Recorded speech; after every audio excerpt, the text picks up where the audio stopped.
again. But it's the only way you're ever gonna learn. You look back and it's all in the past. I'm dwelling on the thoughts I cannot say to you. If I don't say the words, then maybe it's not true.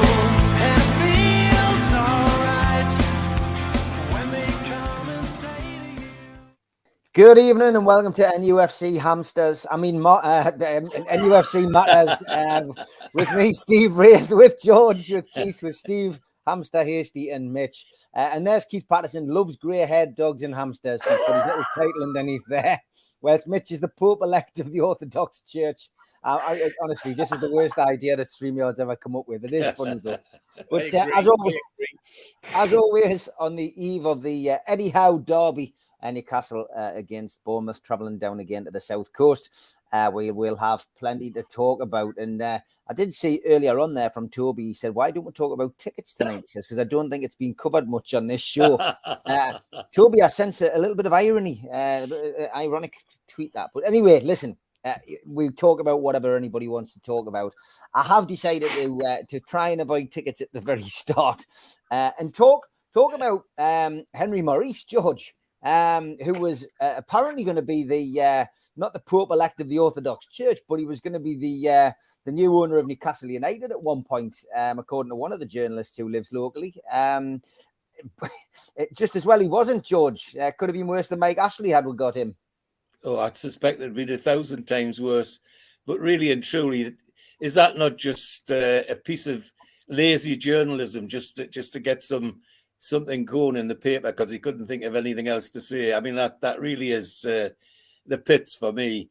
Henry Maurice would have lasted 5 minutes, I suspect, even if he had come to the Northeast, because people just wouldn't have bought it. You know, we wouldn't have had the sort of euphoria that we've had with the current takeover, that's for sure. In fact, it probably would have been awake by now.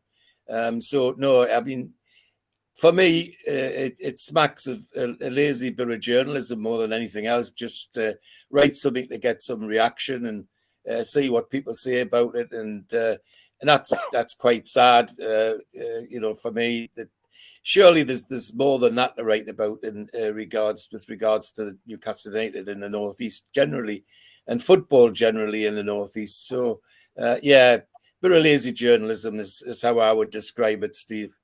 Yeah, Keith, I mean, there was never any serious, risk to Henry Maurice ever coming anywhere Newcastle United for us. We knew that, but there was, as I say, I won't lambast the journalist on the show, but, it was a laugh from our perspective. We even had a fake Henry Maurice dialing the show one night, if you remember, briefly. But yeah, it's no surprise to see, that story breaking today. I think Henry Maurice, like most fraudsters, was very clever.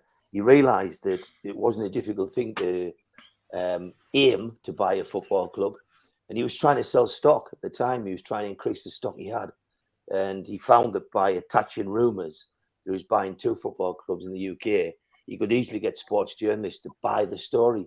The fact that we had a local North East sports journalist who bit it and championed it is doubly sad, because, as George says, it's extremely lazy journalism. But then when he spats at people who'd say it's not true, at the takeover, I was working with Mike Ashley's team, the legal side, and I obviously asked the question, is there any truth in that at all?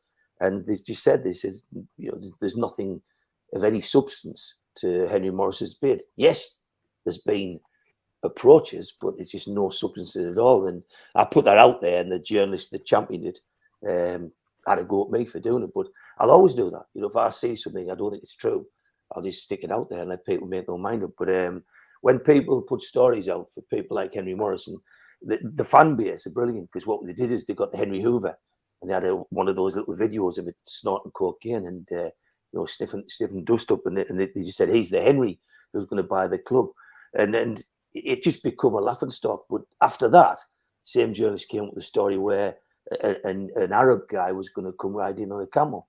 So he came up with 2 stories, none of them had any substance whatsoever.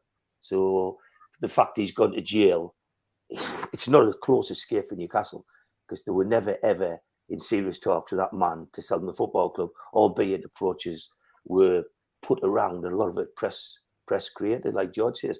Why would you try and sell newspapers on the back of lies? Well, that's the truth of it all. It was never happening, and it was something just to wind the fans up. And I think it was done intentionally. Steve, it was a laugh, wasn't it? Really, we felt it was a laugh from day one. But that's a serious matter that he's been put away for. Yeah, absolutely. And I think what it does to show, Steve, is that that there are people out there that will try everything to make a buck, and that's what Henry Morris was all about. He was all for making something for himself. I can understand in a way how a journalist can be taken in, because if you already go in with a mindset that you want to go for an alternative, then it becomes very, very easy to be led down that path. And I suspect that's what happened. Because that particular person, you ask him why, because that particular person, I think, likes to go out on a limb, likes to, notorious for wind-ups. He's the first to admit it himself. But I think that in this particular instance, I think he got blinkered to something that was completely opposite of what the likes of yourself and Steve and myself and Mitch knew. Because it suited the agenda. There was an agenda out there that didn't want Saudi Arabian backing, didn't want the club sold in the manner that it looked as though it was being sold. There were obstacles being put in our path, in the club's path, and in PIF and PCP's path all the way along to try and besmirch the deal. And I think that it just made it an alternative, for want of a better phrase, an alternative path for a journalist to go down, because that was the nature of the game that was being played. Unfortunately, on the back of Newcastle United fans, but the vast majority of them saw through it anyway.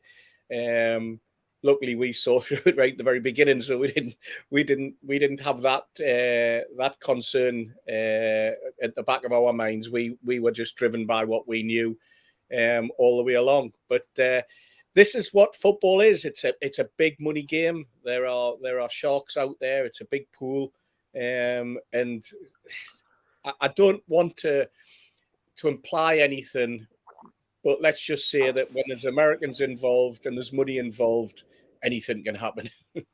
Yeah, no doubt about that. Keith, I'll start with you on this one. What did you make of the Qatari interest in Manchester United, and the fact that there's a suggestion that we might have to change a few rules and move a few things around in UEFA to allow these kind of things to go ahead? A bizarre thing that today, Keith. I mean, it's staggering because Man United fans.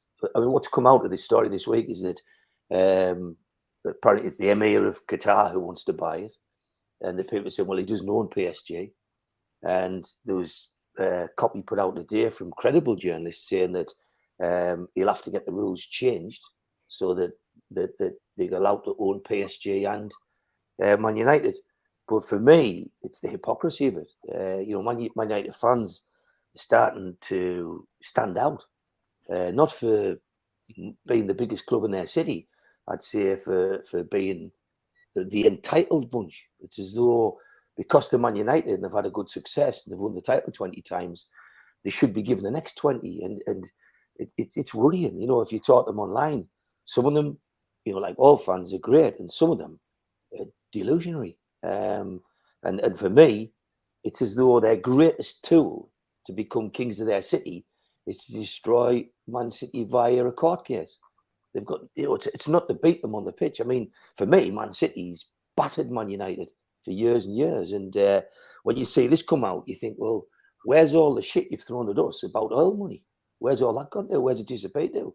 So if for us to want oil money made us bad. It made us, we were criticised for chopping heads off and all kinds. And we got all the whole arguments thrown at us about Greenpeace and environment and human rights and just everything. And his brother was chucked at Newcastle fans who have little more option than am I going to match or not. That's basically what options Newcastle fans have got. But according to Man United, we were guilty of marching into Saudi and headlocking their king or prince and bringing them back here and making them buy our club. Now, Man United's been getting oil money for 14 years. So why is it okay for them to have oil money for 14 years and that us not have any?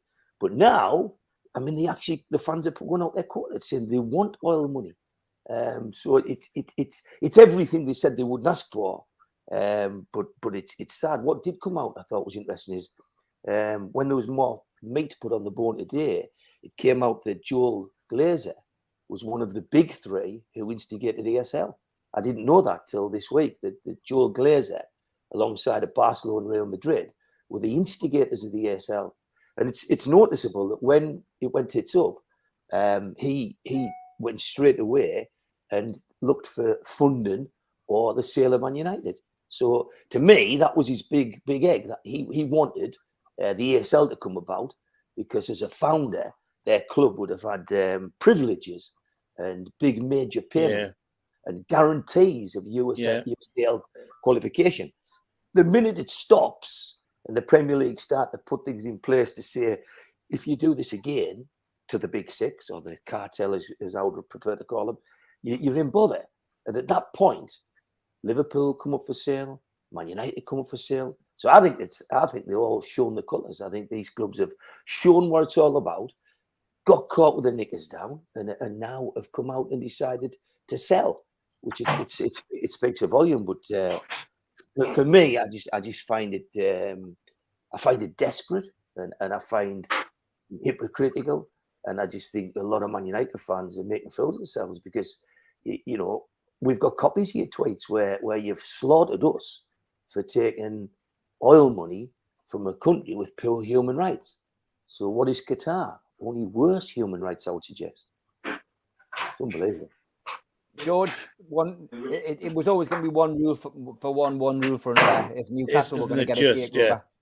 Well, I mean, I think I've said to all you lads before this, I wish somebody would have done in-depth search into where all this American money comes from, the Glazers included. I mean, I've just had a tiny little glimpse into Liverpool for my own satisfaction. And some of the links there are horrific. They go to links like the Teamsters Union in America. Now, that's mafia money. And are you telling me that that's better than what's coming from Saudi Arabia? I don't think so. And I think if you dug even deeper into the other Americans, you'd find similar things, that where their money is coming from is questionable as well. But as to the Qatar thing in Manchester United, well, it smacks of sheer panic, because the big six didn't get their own way. They're spitting their dummies out and think that this is another way to do it. It's interesting that it's affecting them all in one way or another. The quiet one seems to be Spurs. I mean, it's affected Arsenal in a little way because their American owners reacted a little bit. It seems to have gone quiet on Spurs, but they're in perilous condition if somebody was to try and dig into them. Over £1 billion in debt. Over £1 billion in debt. And getting worse. And yet there they are sitting up there with their mates in the big six, as though they were kings of the pale. No, the Qatar thing is an absolute nonsense. And as Keith rightly says, if you look at human rights, my goodness, look at the stuff that came up during and before the World Cup about what was happening in Qatar. So, they really are, it's stones and glass houses, isn't it, as far as Manchester United fans are concerned. The other intriguing thing is, well, it's not intriguing, the obvious thing is, there's in one way and another, for the past 20 years almost, they've been getting oil money in different ways, different sponsorships. Definitely. It's been slipping into Old Trafford quietly and been accepting it without any question at all. So, no, it's a case of trying to turn things on their head for the betterment of them, to try and, as Keith says, topple Manchester City. Which they won't do, because I've got a sneaking fancy that the people that own Manchester City will have a box full of clever lawyers that'll sort anything that Manchester United wants to send their way. So yeah, it's just sad, really, in many ways. Yeah, Mitch, one rule for Manchester United, one rule for Newcastle United, and we did all have a little bit of a laugh at that story, didn't we, today? Yeah, we did. Of course we did. Quick word on Henry Maurice. Sorry, I've got a few connectivity issues tonight. Henry Maurice, 4 words, we told you so. And I've never really said that before. Very true. But I'm sorry, we told you so. With regards to this, I think there's something I had a discussion today with someone about the Qatari bit, about how real it is or not. And it's somebody that Steve and I have both worked with before. We know him very well. He's got big connections, not just in Newcastle United, but at the Football League and the Premier League. He said that the bid's real, but very interestingly, I'm going to use a name of the people handling the sale here, Rain Group. Remember them? Yeah. They're the ones that did the Chelsea sale. And they're handling this sale on behalf of Man United. And my understanding is that the Qatari interest has basically been begged for by Rain Group. That they believe that Radcliffe, who's interested in Man United, doesn't value the club at enough money. And it sounds like what they're trying to do is create a bidding war. Yeah. And that they're trying to persuade the Qataris that they will find ways around the conflicts of interest with UEFA. My personal feeling is UEFA were always quite happy to have their wheels greased. But I'm sure that they probably will find a way around that. The Premier League have got themselves painted into a corner now. What if Qatar do come up with a bid? I'm not convinced they will, personally. I think this is being drummed up by Rain Group to create interest in a bid. I think they're desperate to get Radcliffe to come in with an offer that is higher than where he values Man United at the moment. And what better way to do that than to create some sort of additional interest? Does this sound interesting? It sounds familiar, rather, when we're talking about Henry Maurice, when we were saying Piff was still at the table and getting pelters for it, and we knew they were still at the table. And then Henry Maurice comes along, and again, it was about trying to create bidding wars and trying to create more interest. It's exactly the same scenario, in my opinion, from what I've been told today. Rain Group handlers have courted Qatar, have begged Qatar and twerked for Qatar to come and place some sort of interest.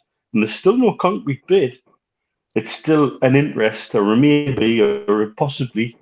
And the press are all biting on it. I've seen Man United podcasts doing horrendous Arabic starts to podcasts of this week with Salam Alaikum, Salam Alaikum, and all of this rubbish Arabic shit, which is much more insulting than what we were getting when we were being accused of getting my mum's tea towels on my head. Which actually, in my experience in this part of the world, they quite find amusing. You know, it's ridiculous. And so we've got a situation where this is almost like an artificial bidding war, but everybody's biting on it. And the fan bases are showing themselves for what they are. Man United are. Liverpool's fan base is showing themselves for what they are. They were twerking for Qatari money recently, and then all of a sudden that disappeared. Because the reality is they have a problem, and the problem's with UEFA, and the problem's about, can we own 2 clubs that potentially go into the Champions League? And the answer is no, we can't.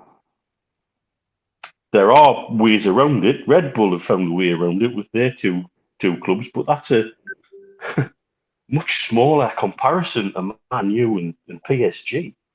And it's certainly not the monetary levels.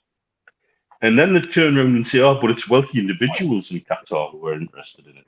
I'm sorry, there is no wealthy individual in this part of the world, even a group of wealthy individuals in this part of the world, who are not in some way very directly connected to the sovereign state. And if the Premier League thought ours was a difficult cat's cradle to unpick, that one will be even more difficult. But they've made a rod for their own back, and so it's quite interesting to see where the Premier League will jump with that one. I think what everybody's hoping is that Radcliffe folds and offers a little bit more in his bid than what is happening, and then everybody will just rush that bid through as quickly as they can because that's the one they want. I think the Premier League can't say this, but that would be the bid they would prefer because it gives them far fewer headaches. But equally, Rain Group are there to make as much money as they possibly can. I wonder if any money from that sale would go to Ukraine, because none of the money from Chelsea seems to have yet.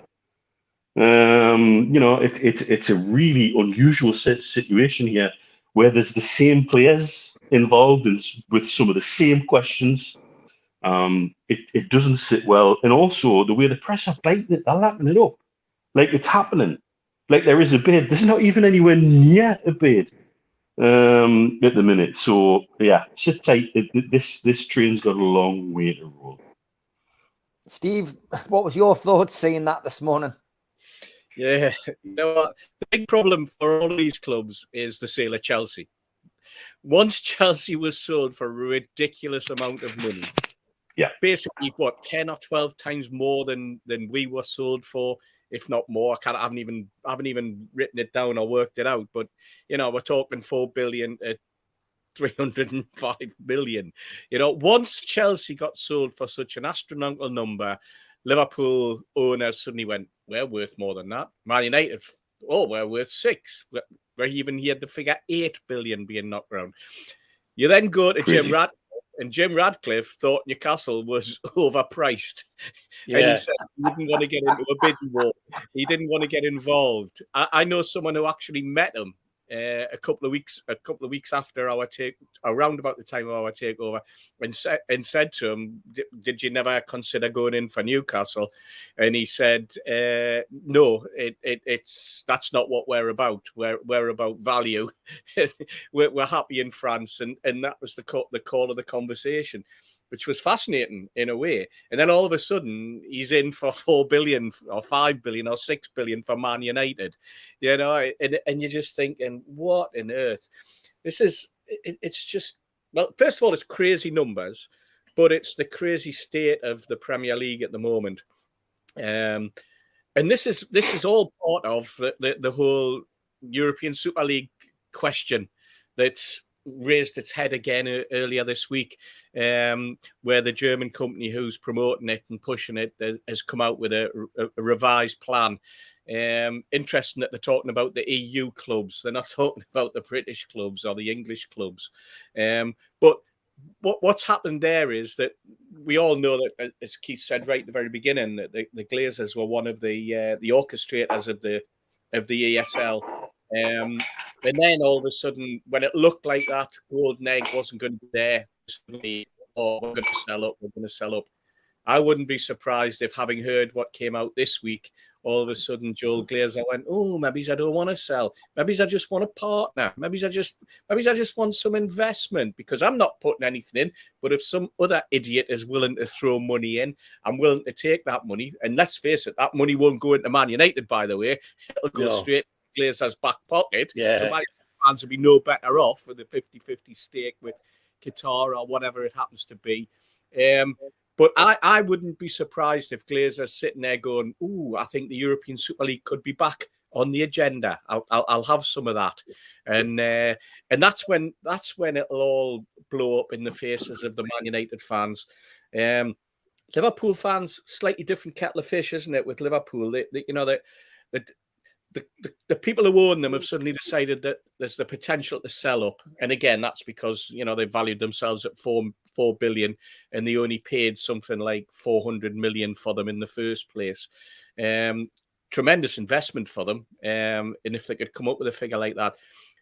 But I think Liverpool fans have a greater conscience than Man United fans, a greater social conscience, that is. Doesn't take much, that, mate. It doesn't. But I think there's an element within the spirit of Shankly that would be vehemently against that sort of buyout, or the risk that they would end up in some sort of leverage buyout or anything like that. And I think their fans are a lot more vociferous. I think the Man United fans are caught in this trap of like anyone but Glazer, and that's where they're going. Rather like we were, I suppose, in the we want Ashley out. But we never really got into the we'll take Henry Morris if we have to scenario, which is what could have ended up with the equivalent at Man United, So it's all funny. It's all a good laugh for us, because we're sitting back with our feet up, looking at all this carry on and just thinking, A, there but for the grace of God go I, and B, isn't this funny? You make a good point there, Steve, about Liverpool, because Jamie Carragher was on today, and he did a video clip on Sky Sports, and it was quite good.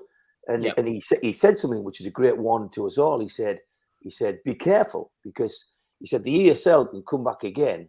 He says, but it doesn't. He says you need to know who's targeting it. So it's run now. It was Man United, Real Madrid, and Barca, and now it's Real Madrid, Barca, and Juventus.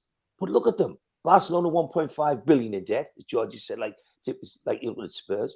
Juventus financially smashed to pieces, and Real Madrid have got over $1 billion in debt. So, and what Jamie Carragher said, he says they're all targeting the EPL, and their anger of these three clubs is how we dominate the European transfer market and how we dominate deadline day.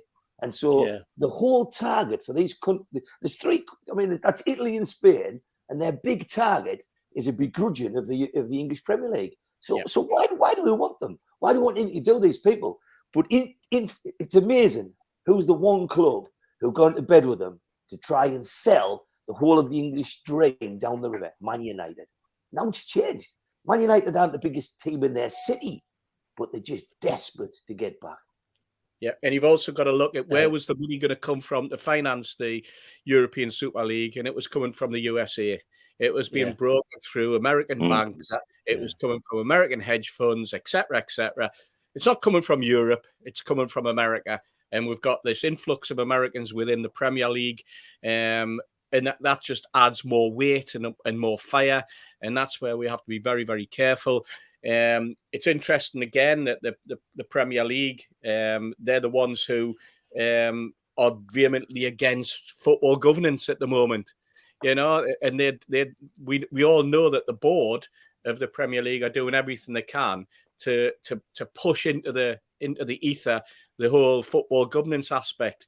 And it's no coincidence that things were leaked earlier in the week that basically trampled all over what the Prime Minister was going to do, which was announcing football governance. Then all of a sudden it gets leaked into it, and then he says, oh, he's not going to get the big event, because at the end of the day, you've also got the situation where the current government is desperate to make football fans appear that they're behind them and they're doing something, because there's be elections soon and they'll be all scrambling and they're saying, haven't we done wonderful with football? You know, we've given you what makes you wanted. a change from vilifying. Exactly. Very much so. Amazing that they announced the Man City charges. They announced the Man City charges the day before the announcement was supposed to be made on the regulator. So they wait for, like, I mean, they say this has gone on, this investigation since 2008. That's where some of the rumours have come, but it's gone on for a minimum of 4 years. Yeah. And they announced the charges against Manchester City the day before they're going to announce the regulator. So the EPL say, look, we're going to be in the shit tomorrow. Let's show them that we have got some teeth. Incredible. Well, it's a good political tactic, though, Keith, isn't it? You announce some good news to hide the bad news, you know, exactly. And bury it. That's what government does.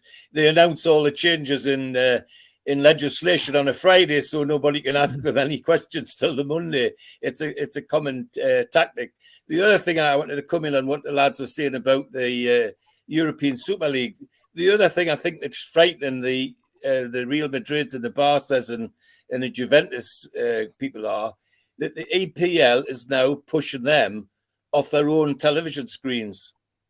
People in Europe like the English Premier League as much, if not more, than their own Premier Leagues. And I think that's got them worried as well. You're right. Almost certainly. Let's talk about that. George David Vetcher says, can you mention the possible links between City's financials investigations and the longed ESL from the Scummy Five? I mean, it hasn't gone away. We touched on it briefly on Wednesday night, but the European Super League, it never went away, did it really? They've parked it for a little bit. Now it's back with a new plan, a new idea, and a new way of trying to get it in the back door with a new format. Well, and by the people that are most desperate for it, the people that are most desperately in debt, the people who are most likely to go out of business if it doesn't happen. It's a well-trodden route for them, but we're right to bear in mind that it hasn't gone away. And indeed, I wonder how the new Chelsea ownership would react if it came in. The last lot, the fans managed to persuade them very quickly to back out and drop it. Would this American guy do the same? I think not. I think he would be in it and up to his neck in it and taking part of it. So that would be different as well. And Manchester United fans managed to eventually persuade their board to come out of it.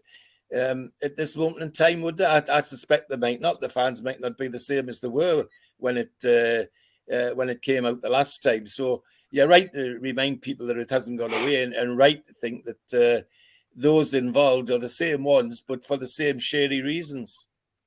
I think Jimmy Watt's asking you, Keith, what do you think about the Premier League's chances of taking on Man City? So you can combine that with your chat about the Super League. I will. So you go to Super League. You've got to remember one thing about it. It doesn't run unless they get English clubs in it. So if you get a Super League with Real Madrid, Barcelona, and Juventus, the whole thing doesn't run, because what they're trying to do is dial in and tap into our money and tap into our media deals. And our media deals wouldn't be impacted by three companies playing each other, 3 times a month. So it's a non-runner. The only way it runs is if some Premier League clubs, and don't get mistaken with this, Liverpool are 10th, Chelsea are 9th. If as Mitch covered last week, if that gamble by Todd Bowley doesn't pay off, and they don't win the Champions League this year, they're in bother. And then if they don't qualify next year, they're in bother. And basically what they're gambling on is the players they've got now are enough to get them through. Personally, I think the EPL and the lawyers at this side have done a lot of work to try and stop another breakaway. And I think if a breakaway were to come, I think legally, you need balls like Maras to have a go and break away again after what they did last time, because they spectacularly failed. Joe Glazer led it. The sheep followed. I was told from the legal people that Man City were the reluctant partner, and it's all coming out now. But the worst thing you can ever get in life is you've got a cartel. There's never any love between each member, but there's like an in-depth, greedy loyalty. So they'll never ever break away because they're risking the illegality of what they've just done. And now England's football and cartel is smashing up in front of our eyes. And these people, so how can the ESL get legs when 5 of the English clubs are targeting Man City? So the big 5 are targeting the big 6 person. So it's just not going to happen. What Jimmy asked was, how do I think they'll cope with Man City's? Few things there, which is really relevant. It's extremely difficult to get cases into court and get them to run. And if you have a set of lawyers that go down, for example, the competition route and say all Man City are trying to do is invest in their own model and make their business bigger, that comes down on the side of competition law. There's been tests already carried out with UEFA, and UEFA have come out on top that they're allowed to run the Champions League, the Europa League, the Conference League based on competition law. So UEFA's got that passed. If Man City are just trying to invest in their own model and there's 113 charges being put against them, it'll take not months, certainly not weeks, but years to get that heard in a court. And all Man City have got to do is put the world's best lawyers, the world's best KCs in charge and say, drag it on. And the more you drag a case on in football, you have things coming like cup finals, and then you have things like the start of the season, then next season, then the sale of season tickets and how that impacts. So you get things like who it's putting out, like what about the fans, what about the sponsors, and all this comes into it, and competition law will come back into it. It's amazing, because I remember being stood on this show a couple of years ago and being told competition will play no part in any takeover, and yet it was the nut that cracked. We would never have got this takeover on an arbitration. But it's amazing how competition law is all about the ESL. That everybody's talking is it anti-competitive what they're trying to do?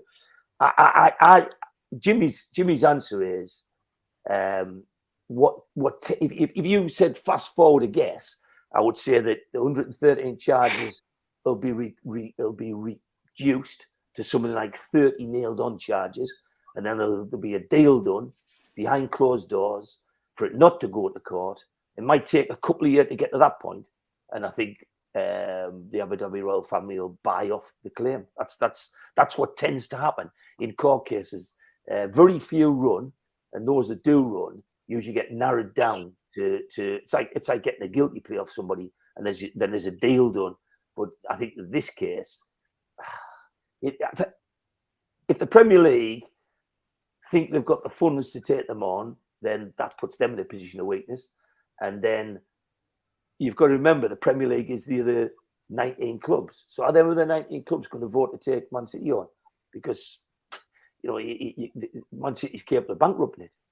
I don't see a quick ending. I see a deal being done, and I think I don't see at this time, because I haven't seen the charges. I don't see Man City being put into League Two. Which is Man United's hope, which is, in my opinion, sad. I think Man City's been good for the game, and I think if you talk to somebody from Man City high up, they'll say they're quietly confident that they'll go head to head with the Premier League. I'm not too sure the Premier League didn't push this through because the regulators were closing down the Premier League if the poor run of it. But it's a mess, and the one thing it's done is it's vilified Newcastle. It's given a pat on the back for saying every time you go on TV, Eddie Howe, keep mentioning that you're governed by financial fair play. Every time they talk about players, keep mentioning that. He'll have been coached by like Darren Eales and people like that to keep on using the media to mention that we take it very serious. But how can you have that kind of threat of Man City getting charged? Then look what Chelsea's doing at the minute, just going two fingers up to financial fair play. So it's got a long way to run, and with the wealth of Man City, I'll tell you what, I wouldn't like to think I was taking them to court trying to do them over dubious matters. But No. like Mitch's phrase, it'll all end up in tears. Steve, Tom Dixon's asking, what punishment do you think Man City will get? I mean, quoting to Keith there, it's going to take forever and a day for it to come to court. I mean, we know how long it took for us to get a takeover. But I mean, what kind of punishment? I can't see relegation and stuff like that. I just don't see it. It all depends on whether they're found guilty, isn't it? And like Keith says, they're going to put up the most robust case against everything that the Premier League have thrown at them. It's interesting that of the 6 so-called Super League clubs, City were the ones who were dragged kicking and screaming to the table by the other 5. And then all of a sudden, it's City that are ganged up on when the whole thing falls flat. And then it happens in the same week as it comes out again that the European Super League could be on the go. Deals will be struck. I'll be amazed if City get relegated. I'll be amazed if there's anything other than maybe 5 or 6 of the 109 or whatever it is charges actually get proven. It'll be very much like happened with UEFA. Although certain people argue that they got off on a technicality with UEFA. UEFA still managed to fine them. I think it was 30 million quid, but I think they even got that knocked back, and they ended up not paying that money, but it went into abeyance as a sort of, do it again, and that's the knuckles that are going to be wrapped. We're going to take the 30 million off you straight away, or something like that. I forget the figures, but it's all very much, as Keith said, going to lie in the hands of some very, very well-paid lawyers. And let's face it, if you've got the risk of losing everything, you're going to throw everything at it to protect it and to safeguard it. And let's face it, the other 5 would do exactly the same if they had the chance. But it's not their money; it's the Premier League. who are going to be. So in effect, it's our money, and it's the other 14 clubs that are sitting, or 13 clubs sitting there alongside us, because the Premier League are taking them to court. What will be interesting is what happens, and we've said it time and time again, the more Americans that take over the Premier League, the more a cartel of such like will start to materialize. You can see the Premier League being reduced to 18 teams, and people will say, and Bill put up a little thing there, Bill Burnett put up saying it's written on page 1 that you can't have another league. You can have another league if you all vote for another league. You vote for a rule change, you get another league. You know, these are the sort of shenanigans that will be going on over the next 2 or 3 years. The big caveat is what the European Court come out with in terms of, you know, there's already been one prior notice given that the authorities felt as though the European Super League shouldn't happen, but the big decision is going to come out later in the year. And it's that point. And at the moment, what's happening is the German company who's setting the whole thing up alongside the 3 clubs, they're the ones who are pushing this whole thing, and it's just to keep the pot boiling in the hope that they can get political pressure from their countries to try and stifle the decision that's going to come from the court at the end. It's interesting that La Liga came out and were vehemently against what Barcelona and the Madrid have asked for, in terms of, I think they've taken them off the negotiating for the TV for La Liga, simply because they're the ones who are sticking it out for the European Super League, because they know that it massively impacts exactly what the guys have said, the whole TV situation in Europe, because people don't want to watch anyone other than Barcelona and Real Madrid in Spain. So that's why La Liga are fighting and are going up against the 2 clubs at the moment as well. So there's an awful lot of plates being spun at the moment with this whole thing. But to be perfectly honest, I don't think anyone knows what the outcome will be in terms of if City are found guilty, where it'll end up, because this is the other issue the issue that we spoke about. What? 3 years ago, guys, you go into arbitration, it's a 2-1 potentially, and you've got no right of appeal. The decision is final, and that's what City are up against, and that's why competition law was the way for us. And this could end up in a whole legal mess. So I'm just glad it's not us. Yeah, it's been a funny old week, hasn't it, Mitch, with all of this going on? Oh, and then some. I'm of a different opinion to everybody else. I actually think they will go after City hard, and City will be hit with a very big punishment, something we've never seen before. I think the EPL are back into a corner where they've got to show they have power, where they've got to show that they can look after their league, and that they are not a paper tiger. And that's what I think Man City is. There's a lot of things in there that do need to be investigated massively. But the one that always springs to mind for me was something that came out probably about 6 months ago, and then went away very quickly. And I don't wonder if it's because it's in the middle of all of this, was the potentially made up sponsors. The one, the betting sponsor, 8xBet, was the one that, and why that's relevant to us was they were comparing this 8xBet to Fun 88. Yeah. And when they looked at the website traffic was nothing compared to Fun 88's website traffic, even though it claimed to be a betting company of a similar size from the same part of the world as Fun 88, etc., etc. When they looked at the website itself, a lot of the stuff that was being done on it appeared to be being done by AI. And then when they dug even further, they found it was being run from servers based in Abu Dhabi. And there was big question marks over who this company were. The people that were allegedly behind it had LinkedIn profiles, but they couldn't find anything else about them. And they had generic photos used on their accounts, so they weren't their actual photos, etc., etc. There's a lot to it if you dig through it, and then it just went quiet. I think potentially there's a lot more things like that. If you look at the things that we're seeing that they're being accused of with Mancini's contract, with him being partly paid from one of the Abu Dhabi clubs, for example. There's a load of things in there. For 4 days a year.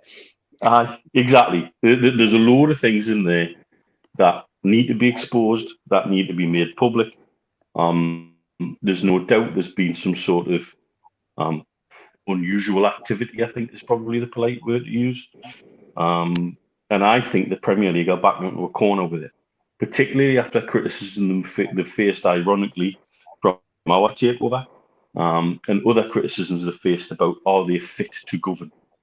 And they need a cat to kick. And I think that cat wears a sky blue shirt. And I think that's what's going to happen. And I think I'm slightly of a different opinion because I genuinely think they've got no choice but to go after them. Where it goes is an interesting one. It's interesting that they've already effectively cut the route of appeal out. That they're basically saying what we say in the end goes. Because I think they did get lucky with the CAS rulings with UEFA. I think they really were got off on legal technicalities more than anything else. And I think eventually something's going to stick. And that's what the Premier League want. And if they were the one dissenter amongst those 6, then the other 5 are going to want that to stick as well. And particularly now, Chelsea are controlled by American owners. An American owner who's embarrassed himself this week, apparently, according to an email leaked to the press, where he was telling a bunch of agents about how his fantastic financial fair play strategy was based on the fact he's guaranteed Champions League money every season. And he was reminded in the meeting that you can get it this season, mate. You're not guaranteed it every season. But we'll get it every season. No, you've got to qualify for it, pal. And if that's true, that backs up everything we've been saying about Todd Bowley is a man who understands FFP, but he genuinely doesn't understand the game, and he doesn't understand how football works. And he's chucking a very, very, very big gamble in there. And I think there's a lot going on at the minute. There's so much going on at the minute. We could probably do 4.5 hours tonight and cover everything that's going on at the minute. It's mental. I haven't started on the tickets yet. You've hit a cracking point there, Mitch, though, and it's very valid. You've just said there that if you go back to us, right, we were taken down a route and they had Nick DeMarco into bat, and what they're trying to do is get us on an arbitration. And Steve Racy's just touching there. Basically, an arbitration is where there's 3 people on a bench. It's like an industrial tribunal rather than a Crown Court case. And basically, you go in there, there's 3 on the bench. The Premier League choose one, you choose the other, and then the third one you've got to agree on, and you never agree on it. So it becomes the vote goes to the FA, which is the Premier League, because they always back together. So you get beat 2-1. And when I went to talk to the club and went in to talk to Nick DeMarco, Justin Barnes, and the team, I said, you'll lose the arbitration. You lose the arbitration 2-1. And the only way you're going to get this is by going down the competition route. Now, jump off us and go to Man City. Man City, if they get gambled down the same route, where they've got to go to arbitration, what happens, and I'm not saying this is that I've got inside knowledge, I'm just saying, here's a thought. What happens if Man City say, hang on a minute, you're trying to get us to go down this route, it's bent, we're not going to get outdone 2-1, so what I'm going to do is, if I'm going down fighting. You lot try to get me into a cartel, and there's the evidence. What happens then? Oh, yeah. Then what happens is the other 5 are in the brown stuff, up to the necks. The Premier League's in it. Behind Sports are in it. And I'm telling you straight, I've got enough evidence that don't get us, I'm not stupid, that's gone to various legal offices, and I'll stay in those legal offices for years to come to protect me. But I've got enough evidence to win a competition case if that was put on the table. It's undefeatable. Robert O'Donoghue said they will not defeat those points. You will be found guilty of a cartel. So if that's the case, and Man City are one of those players, and they say, right, We were gambled down. Just like how Steve Hasty said, you got dragged kicking. They were always told to us, by the people we worked with, the club told us that Man City were the unwilling member of the Big Six. So if they go down that route and they say, we're not going in at arbitration, just like Newcastle did, we're going to go down a competition route, there'll be so much shit in the fan, I tell you what. There'll not be a white strip in the Premier League. They'll all have brown on it. Because what happens is you only need to produce one document. That's what he said to me, and he asked me to join with them. And just to remind you, in competition law, it's a crime to think about bullying somebody or think about depriving Newcastle of investment. It's a crime to do that. Man City put one document down, the whole thing just goes Armageddon. It goes to rat shit. So great point what Neil says. If they go down the arbitration route, go back to Jimmy's question earlier, yes, that could end quicker. But for me, when it's your state and when it's your country and your biggest force in world football and people that's ganged up on side of you have done a Judas and all five have turned against you, for me, Man City, the big girl hasn't got up the microphone yet. Man City have got, and Neil said, if you kick, they need a cat to kick. I reckon it'll be a lion if they kick it. You're kicking one of the biggest, wealthiest organisations in world football. They'll not go down without a fight. There's no question in my mind that there will be muck flying around over the next few months. Yeah. From all quarters, aimed at every club in the Premier League. The whole thing is going to come tumbling down at some point in time. There's no question in my mind. There was a meeting of the owners this week, wasn't there? There was. Yeah. And apparently that got a bit spicy halfway through. With a lot of stuff being flung at Bowley. Yeah. And I think what you'll see every time in football, and we've talked about this probably for the last 3 years, we've talked about this. Yeah. What happens in football is eventually, at some stage, it becomes every man for himself and FU. Dead right. And we've seen that in Leagues 1 and 2 when they were trying during COVID to find a fair way to end the season. And suddenly they'd come to an agreement and then one person would step out the line because they were 1 point away from going into the playoffs. Yeah. And under the new workings out, they would be in the playoffs. And so suddenly they just went, no, I'm not agreeing with that. When everybody had this belief that was what was going to happen. And so there's got to come a stage, I think, with these 5 clubs, if you take Man City away from it, where one of them breaks ranks and thinks, well, F you. We need to look after ourselves here now. Mm-hmm. You're dead right. You know why?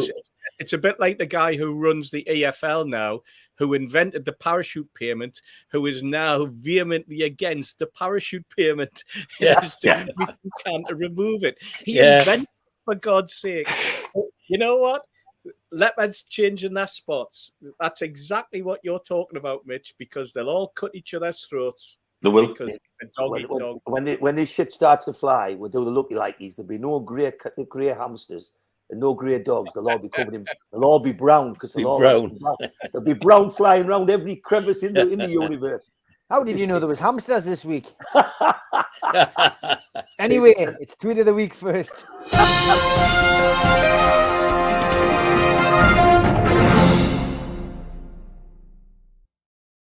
Thanks to everybody who sent them in, and thanks to Zora for the abundance that she often sends over. Tell me ma, I won't be home for tea. Nicely daubed on the back of an ambulance, obviously while it was sitting idle during one of the strikes. Mooms de Grando, can't believe the Matrix have come for Pep. Of course, Andrew Tate's head superimposed on top of Pep Guardiola. I assume they're referring to NUFC as they were named United before Manchester. Very good. All the best to United on your trip to Wembley at the Sunderland Aquatic Centre. Unbelievable. The Mackhams no ends. They're the flags up at the ground and all that. Pathetic. VAR have jumped the gun and awarded United a penalty 15 minutes before kickoff. Very good. My daughter wanted a Cinderella themed party, so I invited all her friends over and made them clean my house. And Mike Ashley's been selected as NUFC guest of honour for this month's Carabao Cup final. It'll be the first game he's attended since selling the club in October 2021. It's our old pal Frank Chipper again with some wonderful fishing this week on the internet. Tell her you're an 8 on a scale of 10. Urinate on a skeleton. Oh. Very good. It took a while for me to get that, to be honest, but that was in our WhatsApp chat of all places. Any chance of City being stripped of their Premier League titles? Because that would be unbelievable. This Dave replies, it'll be fine. European ban, points deduction, ultimately reduced to a fine. Ginger Perlo then says, Man City back in League 2 with Paul Dickoff as manager. We can only dream about a scenario like that, I'm afraid, I think. Toon Pauls, try to get a if you're a period one stand-up chant going, but other than Big Frank Chipper getting to his feet, it didn't seem to catch on. Yeah, it's been a sore topic of conversation all week. If Man City get 15 points deduction like Juventus, they'll be 8th, still ahead of Chelsea and Liverpool. I love this one as well. In China, there's a knockoff Coleman's mustard called Cowhead mustard, like Coleman's. In fact, it shows the head of a bull, but in the place of the royal warrant, it displays the crest of Sunderland Association Football Club. This is real. Look it up. That's brilliant. Like, I hope City are cleared of all wrongdoing purely so Miguel Delaney is raging, said Bryce. And the club have been checking CCTV, and if you're left before the full-time whistle, your Wembley priority has dropped to P7. Right, there was people took that seriously as well. To wonder Frank Chipper. Hey, me dad, Jamie and Darren. I'm starting to think you lot know a little bit about running a football club correctly, says David Pick. And this was brilliant. Why are you showing me? I was with you yesterday, and I had a vasectomy last year. It ain't mine. Oh, dear. And Shaq just needs to come out and say Bergkamp didn't mean it, and this will all be forgotten. The alternative should be that he denies the truth and that we all get a go at being DJ at the game until we feel satisfied with ourselves. I would be awful, said NUFC threat level. This one was circulating a few times. Can anyone recommend a quiet fan to use at night, please? I need one to sleep, and the two I've bought based on reviews sound like fighter planes whooshing past. Chris Ryden replied, Liverpool fans are pretty quiet at the moment. Mitrovic was great this week. I'm a Geordie boy, so I didn't like it here. I think a lot of Newcastle fans will be happy with the result. That was after Fulham's 3-2 win in the FA Cup. Chelsea team bus arriving at Stamford Bridge for the game. Just another alternative on the few we've seen. Mudryk, Fernandes and Badia Shahil, by the time they end their contracts given to them by Todd Bowley. Chris Little, a former player for me at Felon Football Club, back on the grass, said Matt Target. Chris said, nice to see Chris Wood back helping Target get fit. Cruel. Mexican words from Ian Hull again. I'll have to switch the banner off for this one. Manuel, stay out so late with Julia last night. It really pissed off her father. Ian loves these Mexican things. It must just be a website he goes to. And thanks to Jimmy Moore, Jurgen Klopp speeding around Anfield. When questioned why he was speeding, he replied, I'll do anything for 3 points at the moment. Oh, God. German spy balloon over England. From Perry Benson. I'm in pot 6, but would love to self-identify as pot 1, said Hilly Durham. I don't think that worked, Hilly. But it was a good try, mate. It was a good try. Why did the middle class lose the use of their voice boxes at St James's Park? It works fine when complaining in M&S and John Lewis, said Capital G. And you know, I like the photographs. There's a lovely photo of St James's Park from the sky in 1968. Yeah. From the Football Retro Plus. Wow, yeah.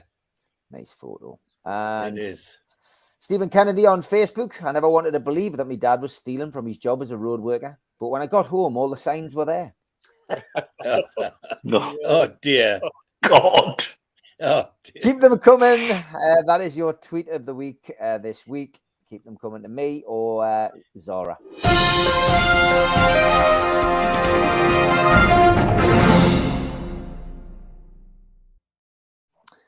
So, George, Pep Guardiola said today in an interview that we were one of 9 Premier League teams who wanted City out of the Champions League because we wanted that place. Gaz points out, he says, it's strange considering we were in a relegation battle at the time. So Pep Guardiola feeling a bit of pressure now? Well, he's bound to be a little bit. Apart from what's happening in the background, which must be affecting him. I wouldn't believe him if he said it wasn't, because he's got to be listening to what's going on, and that's got to make him think twice about certain things. And I think you see that. I don't want to get over emotional, but they misunderstand Newcastle United completely. Completely. What I want is a place in the Champions League for Newcastle United on merit. I don't care whose bloody place it is, whether it's Manchester City's, Manchester United's, or Chelsea's, or anybody else's. I want Newcastle United there on merit. I don't want to get there by some backdoor deal because somebody hasn't got their accounts right or something stupid like that. I want a football entry into the Champions League that we've been waiting for so long, and which we actually adorned when we got the opportunity. We set the bloody thing on fire when we were in there. So let's have another go doing that. But whether I would want, I wanted because I want to see Manchester City do this, that, the other. Pep's got me wrong. I just want Newcastle to be there on football merits, and I wish he would be the same, and the place would be a much happier place. I mean, I listening to some of what Keith was saying before, it's interesting. So I can relate to all of those tribunal things from marine tribunals, because it's 3 in that as well. You get the arbitrator or the judge, you get one from the shipping company and one from the company that's suing. It's exactly the same. And I've seen some weird deals done in marine arbitrations, and quite often it's done outside in the corridors by the lawyers, the experts, so-called experts that I've been advised and helping, that they all go, but they have nothing to do with it. The lawyers sort it all out in the corridor before it all happens. I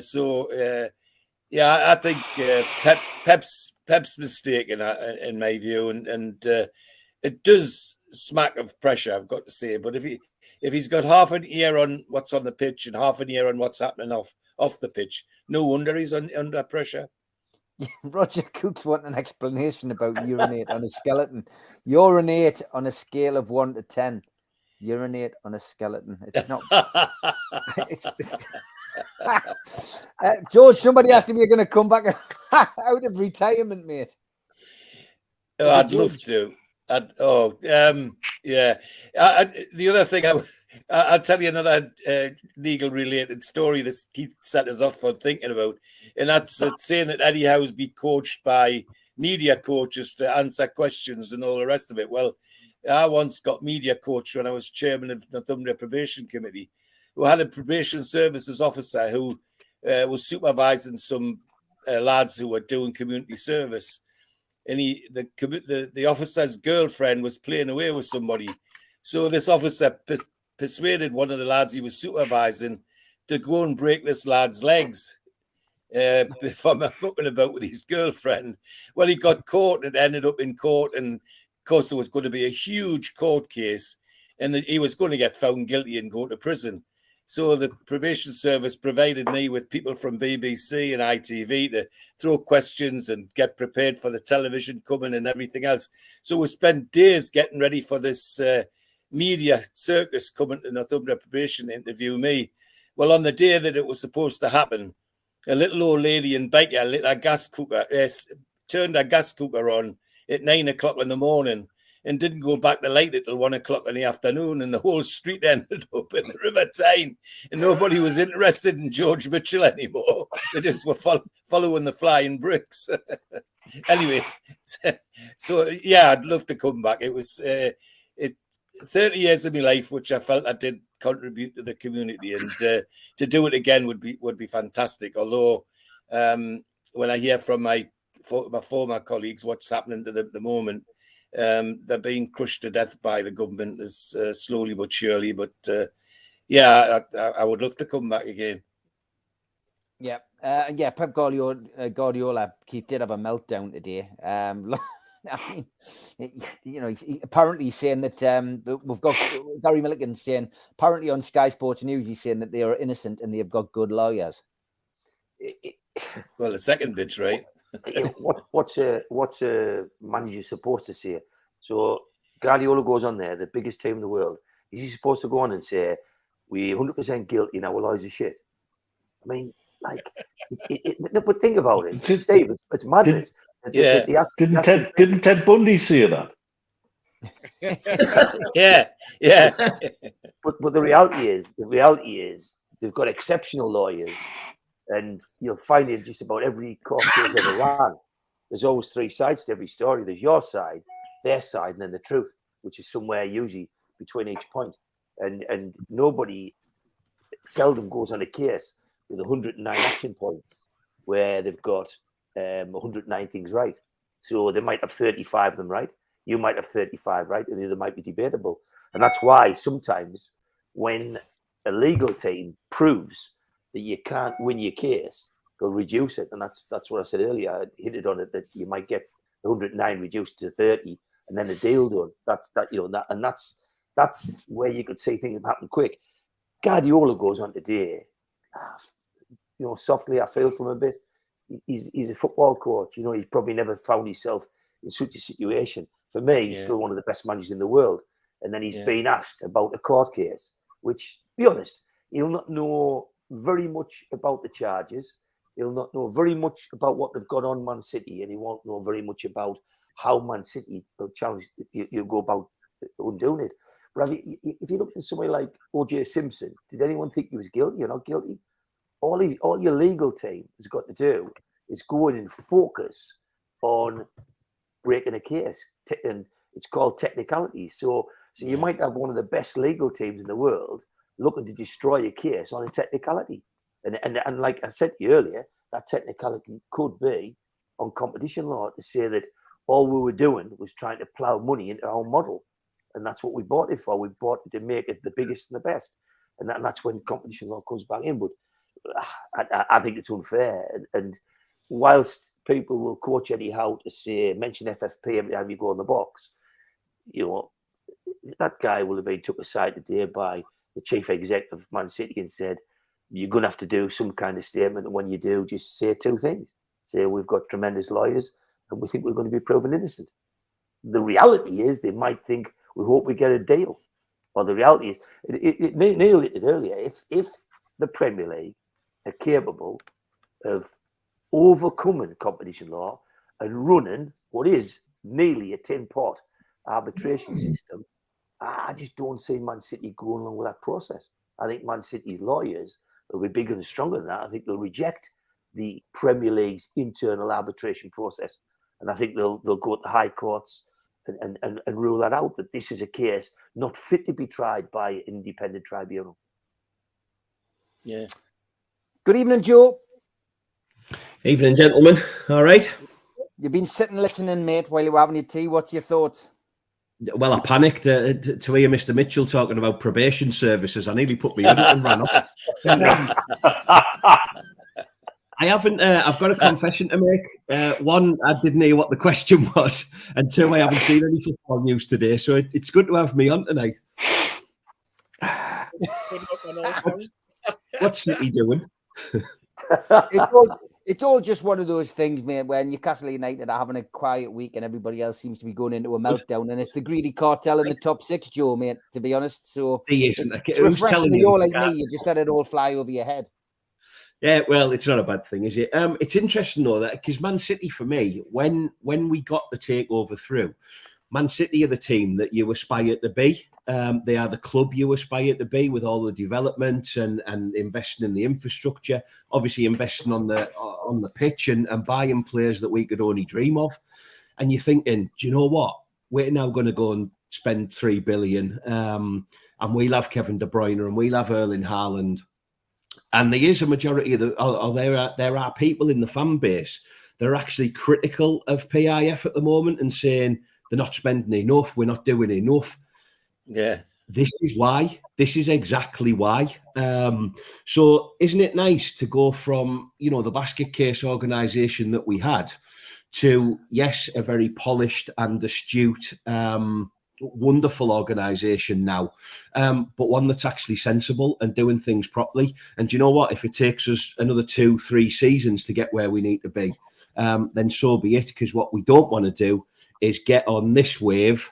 We don't want to win the League Cup in a fortnight and then win the Champions League next year and all that, and then in 5 years' time doing Newcastle United and end up getting relegated to the conference. So, I think it's good enough for him. And I've always said, if anybody's bending the rules anywhere, unfortunately, you take your medicine, don't you? Guardiola's got to be the politician in all this. He's the man that they wheel out in front of the press. And it makes a change from asking Eddie Howe what he thinks about human rights issues in the Middle East, doesn't it? So you're going to get the party line, you're going to get the party answer. And I totally agree with what Mitch said earlier. I can't see how the Premier League can't throw the book at them. And what does that do to other clubs who've been disciplined and had points deducted and relegated and all the rest of it for exactly the same thing? Wasn't that long ago that a giant of British football, of European football, in Glasgow Rangers were relegated. Right to the bottoms, yeah.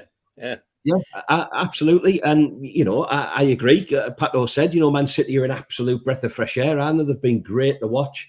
Lovely football, but ultimately, you cheat your way to it. You take your medicine. So, if anyone wants to know the way to Hartlepool, I'll send them a map.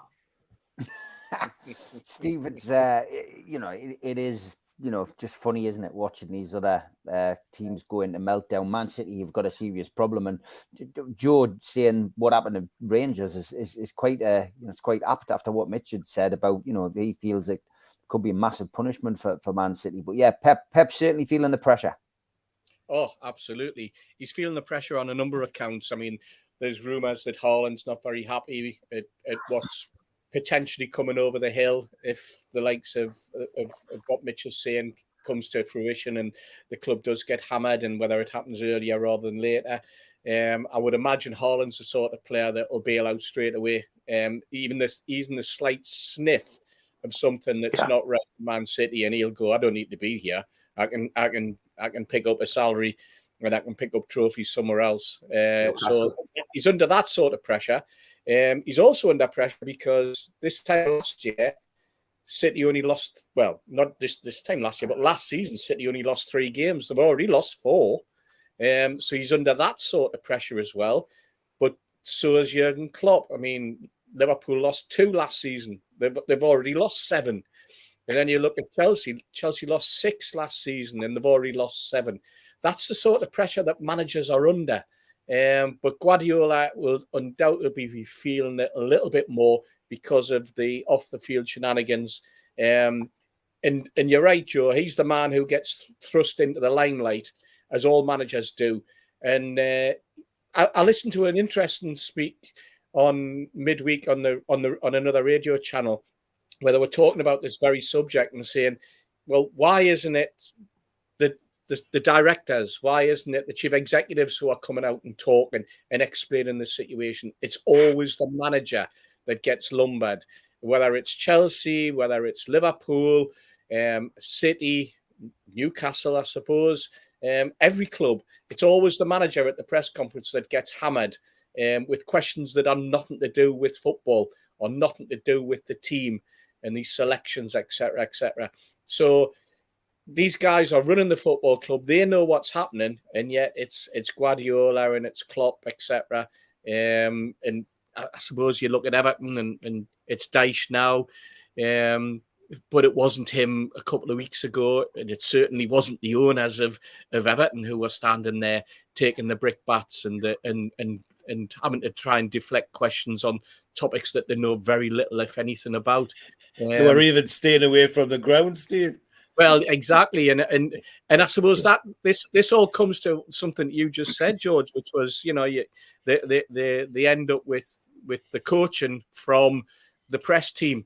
You know, the guys with the knowledge on how to handle the questions. Well, they shouldn't even need to have that, because it should be the guys who are in the position to answer those questions who are put in front of the limelight. You know, so maybe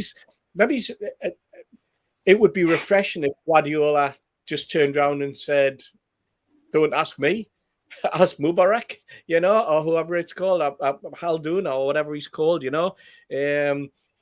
That's what managers probably need to do. They need to grow something like that, and that would get them out of this hole.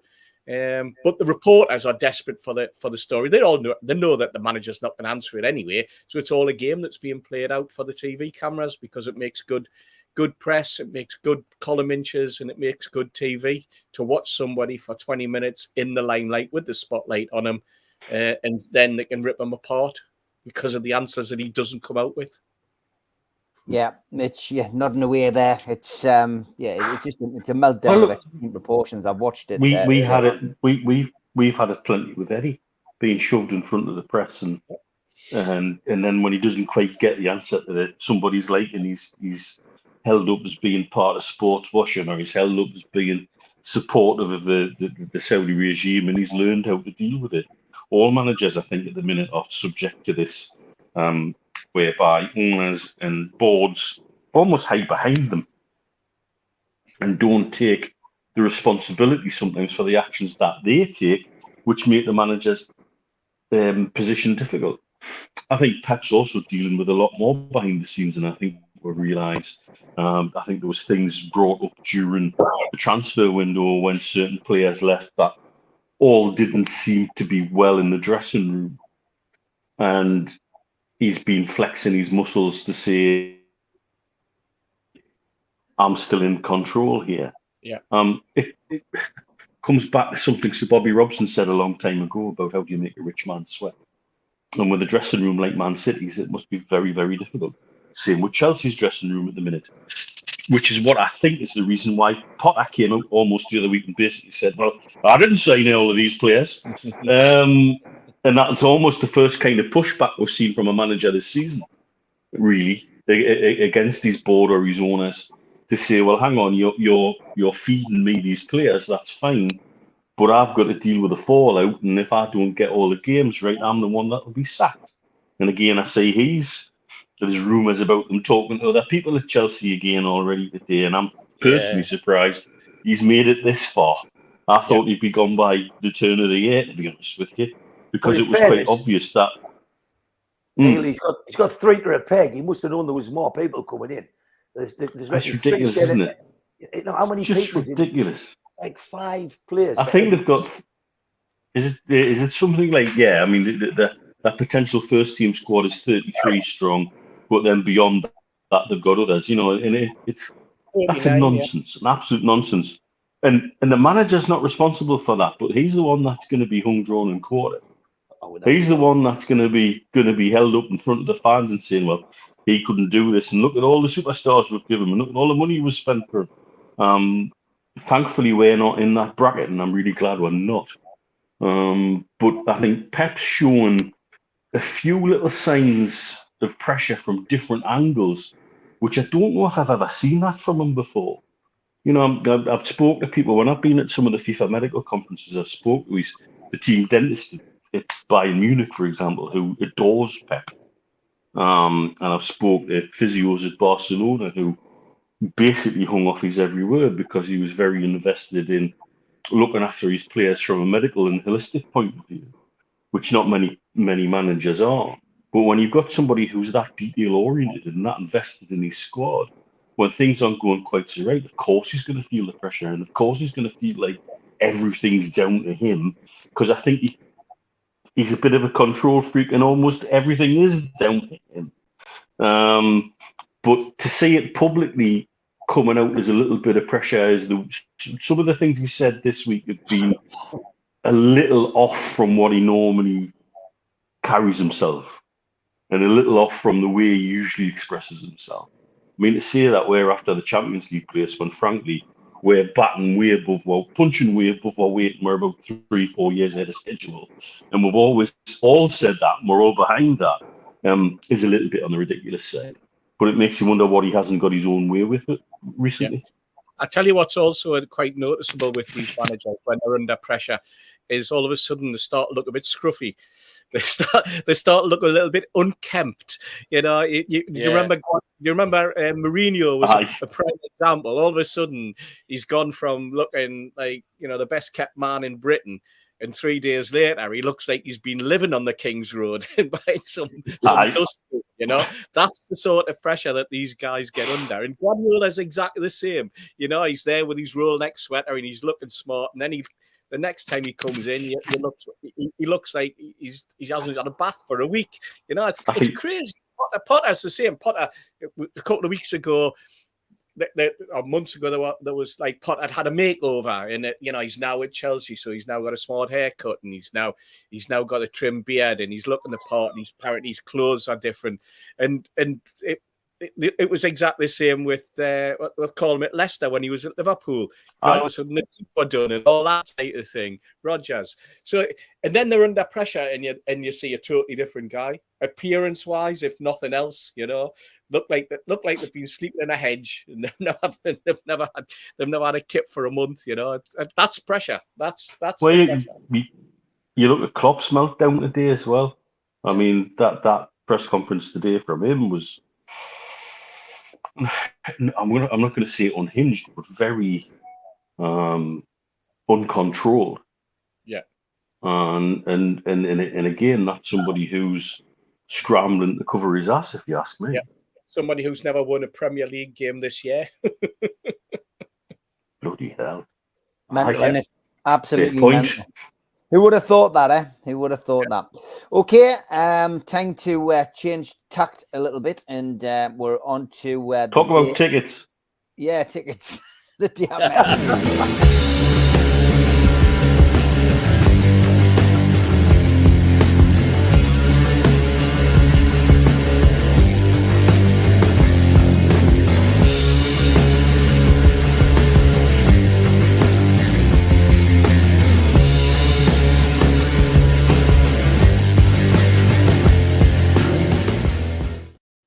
The DMet, where we ask you to send in photographs of you meeting somebody from Newcastle United. Anthony Lewins, thank you. He says, the DMet, late entry, don't mess with the Baldies. He says, it was a pleasure to meet John Anderson. Great photo.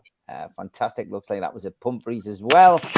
So thanks very much for sending that in. Don't forget to send them over to me and we can feature them on the show. I want to go through the next prize given from John at QTech, as always. He gives us a set of clues and then gives us a question. You've got to get the answer. Stick it in the chat. 1st to the 4th, 1957 was your first clue.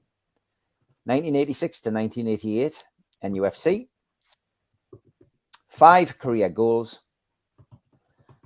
So this is for a Wembley t-shirt. The player suggested was born in which UK city?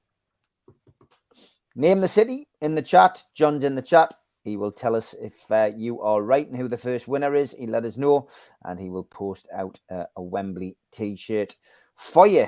And Keith, have you got your gas mask ready? Yeah.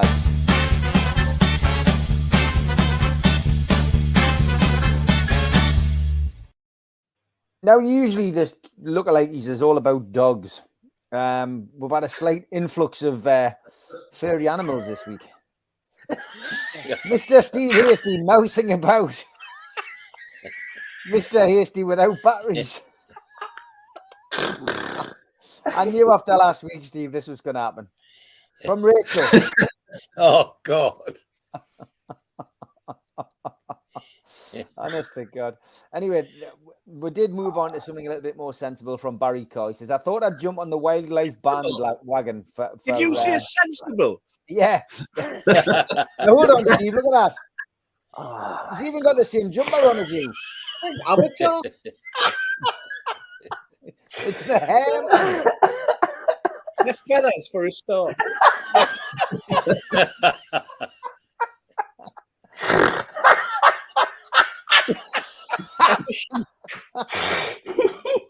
It's the hair. You've got to look. You've got to focus on the hair, Steve. Oh, Yeah, it's a good one. Man. But some people went for. I don't know. Yeah, one of mate. these. We've got this Is one. there anybody there that can give Keith a Heimlich maneuver, by the way? Yeah, Steve Hasty, It's time the RSPCA looked at this program. Steve Hasty, when did Steve Hasty present Bargain Hunt? what? Steve Hasty in bed there. Oh, yeah, A little taco ferret. I knew this one would get from Ugly Camel. Steve with his best beads on. I'm sure I've had this one before from Dougie Morris. And we've still got a few more. This is from Andrew. More Hasty getting his Easter bonnet measured. Neither say more, says Andrew. It did get a bit bizarre. Then we went from Steve Kennedy. He says Steve Hasty's got hidden talents. Patricia the Splitter. Moving on to this one from Mick Gilchrist. Keith asked for this. He says, guess who? I mean, that's what I mentioned cows last week. Just a few Hasty lookalikes. Again.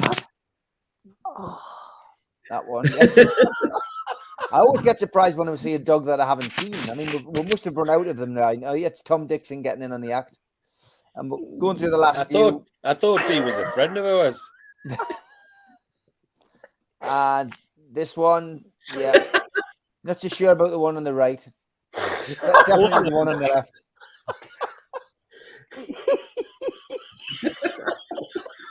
God, honestly, people surpassed themselves this week. That one looks a bit upset. This one. Oh dear. Frolicking in the garden. That one's a bit dirty. Look at Steve. And that concludes Steve Hasty's dog lookalikes, hamster lookalikes, llama lookalikes for this week. Moving on to what the whole thing's supposed to be about, which is lookalikes. Here's John Allen and the Welsh weatherman Derek Brockaway. Oh, yeah, that's really good. That this one, watching last week's Amigos, I felt sorry for Steve Hasty. He's being compared to everything from rough dogs to chubby-cheeked hamsters, so I thought I'd let him off this week, and instead John Allen and former Minister of Wales, Carwyn Jones. Yeah. I thought that was John Virgo. Yeah, he's had that one before, hasn't he? Yeah, hasn't he?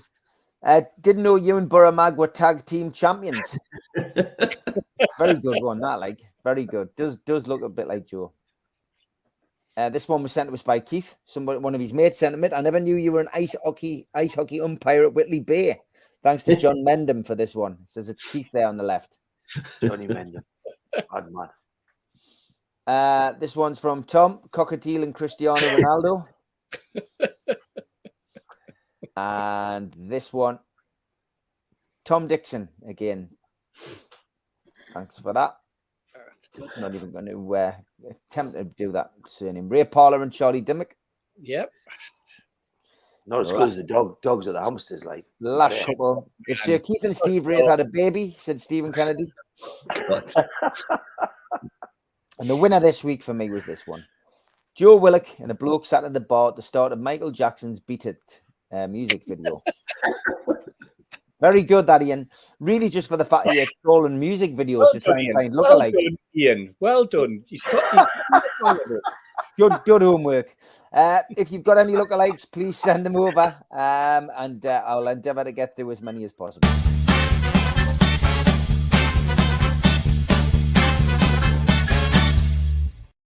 Okay, quick ad break so the lads can get a drink, and we'll be back after this. Thanks as always to our sponsors, Skips and Bins, telephone 0800 25 45 25 3, email inquiries at skipsandbins.com, website skipsandbins.com, easy contract free and pay-as-you-go waste collection. Thanks to Mr. Vicky's sauces, handmade in Cumbria. You can find them at mrvickies.co.uk, Email info@mrvickies.co.uk or telephone 01768 210 102. Thanks to Blowhole Brewery. You can find them at blowholebrewery.co.uk. Beers brewed on the River Tyne. And thanks to United Group Travel Limited, UK Coach Holidays, based in Morpeth. Telephone 01670 362 460 and mobile 07957 141 654. Graham, your driver, Beverly answering your calls, looking after you on your tour. Thanks also to 3 Property, who specialise in sourcing investment properties for their clients who are looking to invest in the North East. They offer a full in-house service from sourcing the deals to managing the properties for you. They've done over 100 plus deals in the past 12 months for clients all over the UK. Give the guys a follow on Instagram, matty.patter_northeast property and phil.reed_northeast property, or email phil@3property.co.uk if you're interested in getting a good property deal. Thanks to qtechshop.co.uk, the makers of pool tables and snooker tables in Wales and Newcastle, and the guys who run our website, nufcmatters.com. Thanks to Media Arts for all the help with the videos and the technology side of things. If you want to subscribe to the channel, hit the subscribe button underneath the video today. Hit the thumb up to like the channel and click share to your social media. We're also available as a podcast on iTunes, Spotify, Podbean, and the rest. If you want to become a member, you pay a £25 one-off fee, and you can go to the website, nufcmatters.com, and find membership pack, or put your smartphone over the QR code and it will take you straight there. If you subscribe, we do give you a free car sticker. All you need to do is email john@nufcmatters.com and he'll post you one out. We also support the food bank on this channel, nufcfansfoodbank.co.uk. You'll find the match day bucket where you can make a virtual donation. We've also got some events coming up over the next couple of months. First off, we've got an evening with Steve Howie at the Tyneside Irish Centre, Friday the 24th of February. Tickets are available from our website, nufcmatters.com, and they are priced £15, not $50, as you can see on the poster. An evening with Nobby Solano is also at the Tyneside Irish Centre, Saturday the 25th of March. Tickets are £15. Book now at nufcmatters.com. And an evening with Frank Clark and John Gibson, Thursday the 20th of April, again at the Tyneside Irish Centre. Tickets are £15 and you book now at nufcmatters.com. Supermac and John Gibson will also be at Felon Cricket Club on the 16th of February. To buy tickets for that, contact the venue direct. We've got a whole host of t-shirts available from our website, nufcmatters.com. Gives you plenty of ideas for presents, for birthdays, anniversaries, you name it. Get your Anthony Gordon t-shirts and your Wembley t-shirts today. And Rachel, Lily, you are the winner of the Wembley t-shirt. You guessed correctly in John's price, so well done to you. John will contact you, yeah, well done. No news on Christian Atsu. I did see somebody asking earlier on about that. It's still not looking good at all. We obviously send our hopes and best wishes to his family and hope that there is some kind of resolve with that situation. Okay, time for a little bit of Elliot.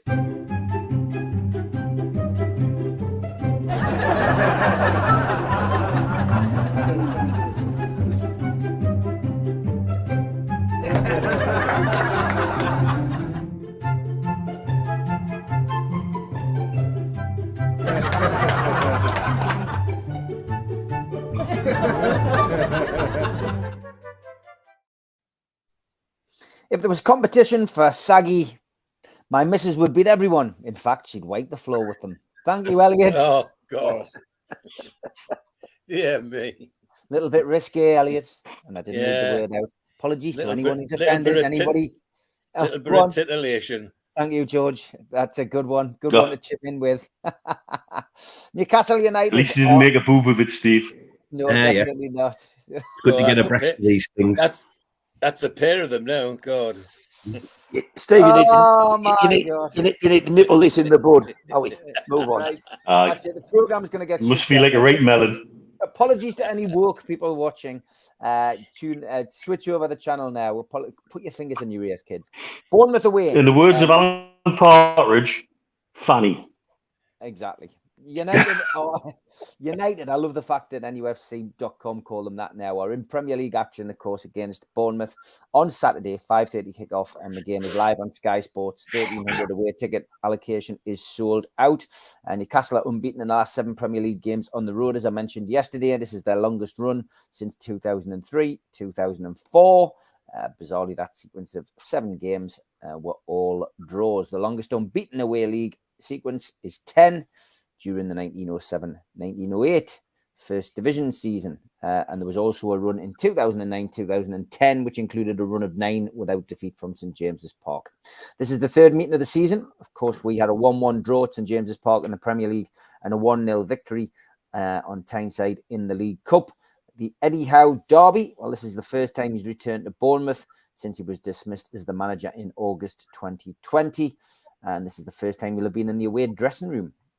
Jason Tindall and Graham Jones will also be back at their former employer for the first time.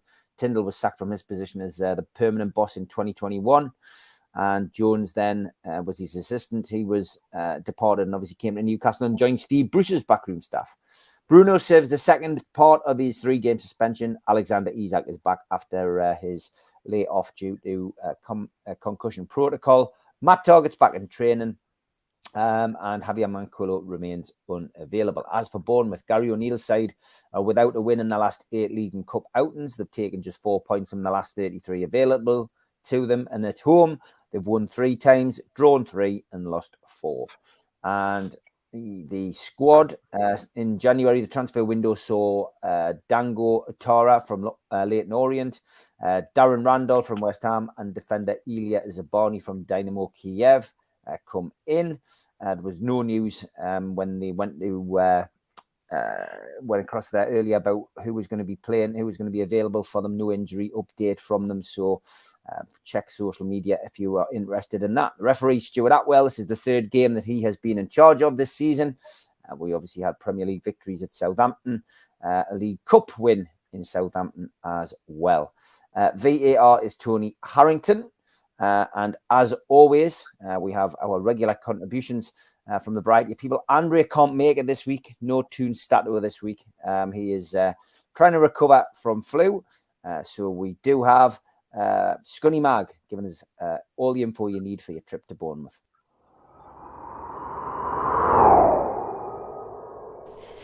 Hi folks, Paul here with an away day guide for anyone visiting the Vitality Stadium at Bournemouth. People that have travelled down there in the past on train, if you get into Bournemouth station, you used to be able to go to the Inferno pub. That's now shut. So the second option was to head to Folkestone, which is a local station just 1 stop out of Bournemouth. If you are going there, there's a really popular pub called The Bell, which most away fans head to. It's just across the road from that station, and the postcode is Bravo Hotel 7 6 Alpha X-Ray. And your what 3 words is easy event claims. For those of you that are driving in, the club has parking around it. You can access that, or you could before with a match day ticket. That does fill up fast. So failing that, there is a supermarket complex nearby with a multi-storey car park. You can park up on the roof there. It's dead handy for the next 2 pubs I'm going to tell you about as well.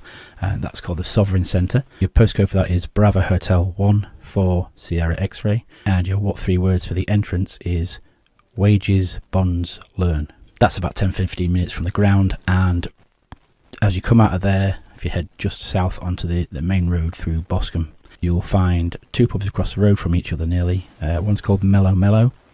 They advertise that they have away fans and welcome them and do cheap drinks. Your postcode is Bravo Hotel 7 6 Alpha Alpha, and your what 3 words is Chat Work Orders. And the other one, just across the road, was previously called Shark Bites. Some fans that have been before may know that it was an old sort of beat-up building, looked like a working men's club or something from the outside. But they used to have great matchday deals and that. I gave them a ring this morning because it's changed owners and it's been revamped. It's now called Maroy's, and they are still absolutely welcoming away fans. She encouraged me to let everybody know. Your postcode for Morroys is Bravo Hotel 76 Bravo Tango, and your what 3 words is glue gravy proper. So when you're done with the pre-game drinking and singing, head up to the ground. We're on the southeast corner on the east side. Your what 3 words is post public cherry, which should take you nicely to the away turnstiles. That's it from me. Have a great day. Oh, one last thing. I've got a new instrument.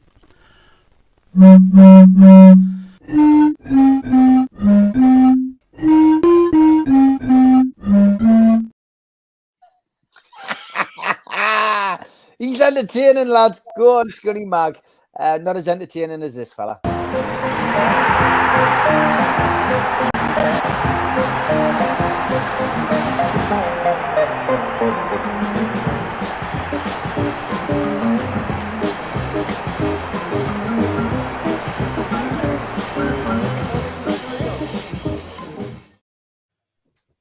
Joe, over to you, son. No action this week. No action this week. You're back now. You got I was your gonna feet back say, under the table now. That's good, because I've seen some very questionable acting in various places this week, I must admit, especially last night. Shocking. I just want to start, Barry, very, very quickly. I saw a question pop up earlier in relation to which manager will get sacked first. Pep is 7-2, Klopp is 10-1, and Potter is 12-1. So the bookies think Pep will go first. Anyway, absolutely wonderful to be back last week. And I knew that you'd all be delighted to have the internet's best tipster back. I'm going to advise you all to your first £1 million. That's right. I told you not to touch Callum Wilson with a barge, Paul. And after 5 minutes, he shut me right up. So cheers for that, Cal. Anyway, this year's League Cup winners travel to Eddie's old club, Bournemouth, for a Saturday tea time kickoff, looking to keep the pressure up on those top 4 places. The home win is 11-2. The draw is 3-1.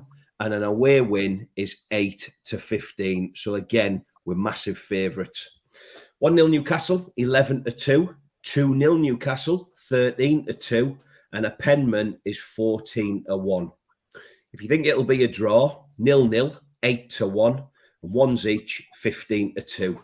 And if you think Bournemouth will get the victory, 1-0, 14-1, and 2-0, 33-1. And for those of you that don't have a life and are extremely sad like me and spend all week just studying the books, what I've noticed there about those prices is they're exactly the same as they were for the West Ham game last week. So take heed and tread carefully. In terms of goal scorers, my mate, the on-fire, wonderful Callum Wilson, he's favourite to score any time at 11-8, so get your mortgage on that. And then in order, we've got Isaac, Gordon, San Maximin, Big Joe, Anderson, and Almiron. They all come in to score any time before we even see the first Bournemouth player, which is Dominic Solanke at 7-2. Big Dan and Big Sven are both 9-1. And Sven's due one. Sven will score at some point. So that's it for the game. Please take it easy out there. And I'll come back next week with some early cup final prices. Thank you very much. Good stuff. Thank you very much. And Newcastle, of course, travel to Bournemouth, the South Coast, George, hoping to keep that unbeaten run going. What do you think he's going to do with the team? And give us your prediction for tomorrow.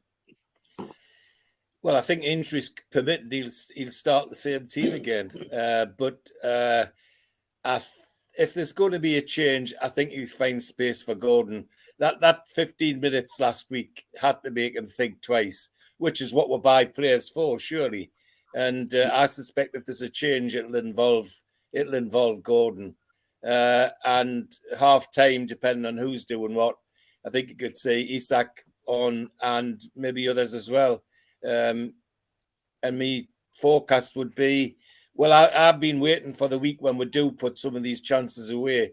It could be this week, so I'm going really, really gung-ho on a 3-0. Wow, 3-0. Okay.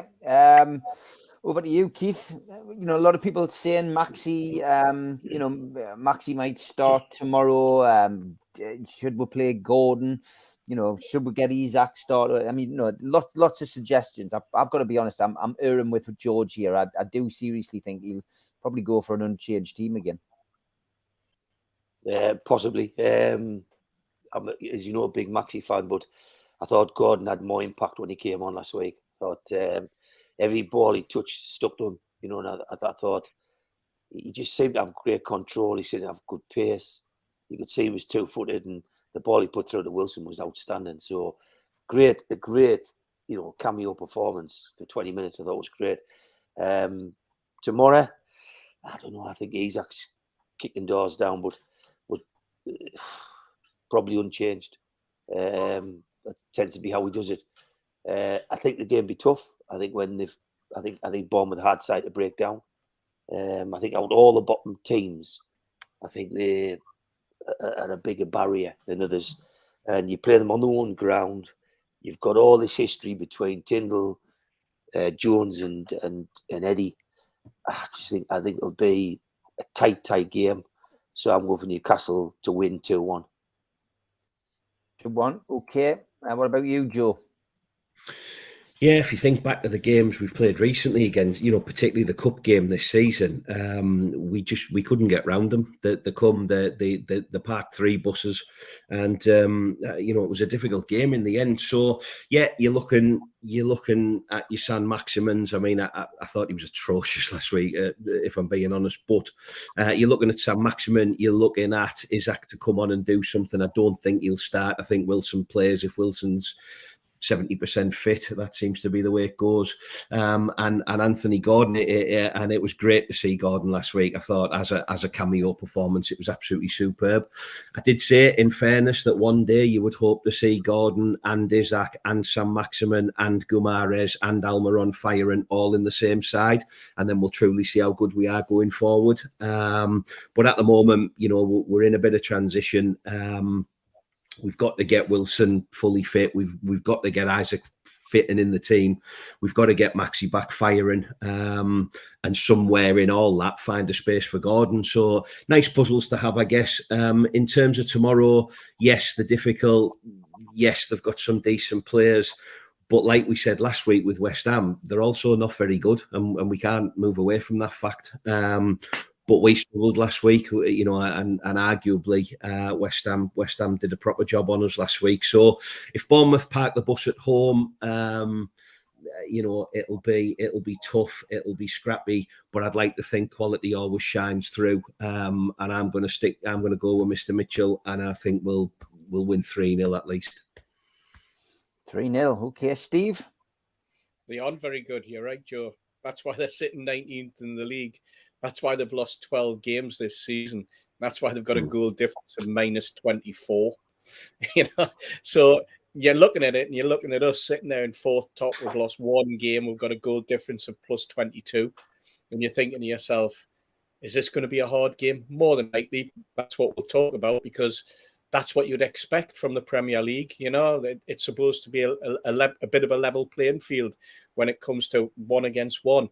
But we should have far too much for them tomorrow. Far too much. I'm looking at their team. I'm looking at their squad. They've got injuries all over the place. They've got Kelly out. They've got Stevens out. Stanislav, Fredericks, Brooks, they're all out. Cook, Solanke, Tavernier, they're all due late fitness tests.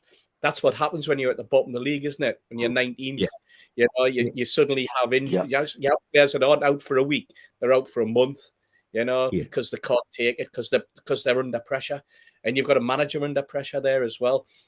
So everything is geared up for Newcastle to actually do a job on them. And if we've got any idea that we want to be sitting in fourth place at the end of this season, these are the teams that you've got to put to the sword. And I think that we look at our squad, and I'm looking at the selection. What can he do? He's got lots of options. He could rest Wilson, and he could play Isak. He could bring Gordon in and dispense with ASM, who, you're right, was very, very poor. There was a lot of excuses being made for ASM last week. You know, it was his first start in August, etc., etc. But I would still expect a man of his quality to still be able to trap a bag of cement, because he's been in training for months and he couldn't even do that last week. It's very, very disappointing. A lot of people making excuses that he's now doing a lot more tracking back than he is going forward with the ball.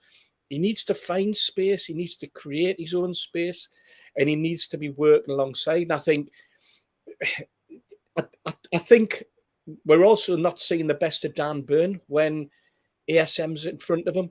I think it puts pressure on Dan Burn a little bit more. I think there's lots of little things that could change tomorrow. And I think probably this is the game where we could afford to make a few changes. And we're 2 weeks away from a cup final, and there's players out there that need to try and ensure that they can stake a place or give the manager some thought into what his selection's going to be. And I think that's only good. Whatever selection he goes for, whatever lineup, I still think we should be far too good for them. And I'll stick with exactly what you said, Joe and George. And I think we could beat them 3-0.